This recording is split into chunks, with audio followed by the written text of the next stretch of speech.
Olá, dando continuidade ao conteúdo do método Mais Vida, hoje a gente vai falar sobre avaliação e prescrição de exercícios para obeso. Então, para começar, a gente precisa fazer uma caracterização da obesidade.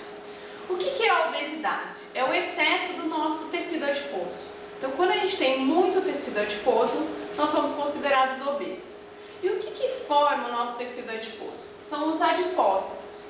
Então, os adipócitos são as células do nosso tecido adiposo, a gente tem uma fotinho aqui.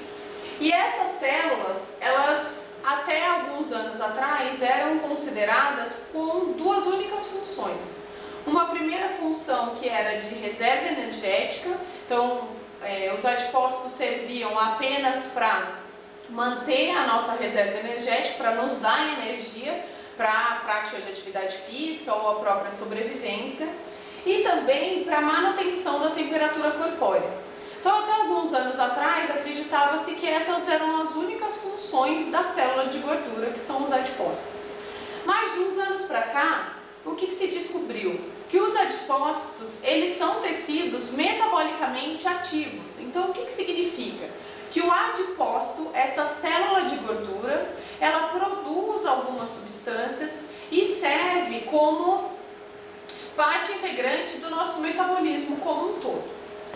Bom, dentro dessas substâncias descobriu-se as adipocitocinas. Então, as adipocitocinas são proteínas produzidas pelos adipócitos e algumas delas são a adiponectina, a leptina, que muito de vocês já devem ter ouvido falar, a resistina, interleucina, entre outras. O que essas substâncias fazem? Elas são produzidas pelo adipócito e cada uma tem uma função no nosso organismo. A leptina, por exemplo, ela está relacionada ao nosso momento da nossa fome, o aumento ou redução do nosso apetite. Algumas substâncias, como a resistina, estão relacionadas ao metabolismo da glicose, então aumentando a resistência à insulina do obeso.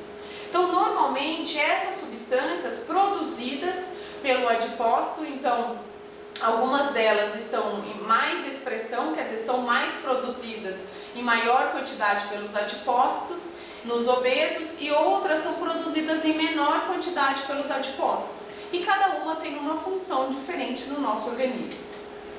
Bom, os fatores que influenciam a obesidade são dois principais, que são os fatores genéticos e os fatores ambientais.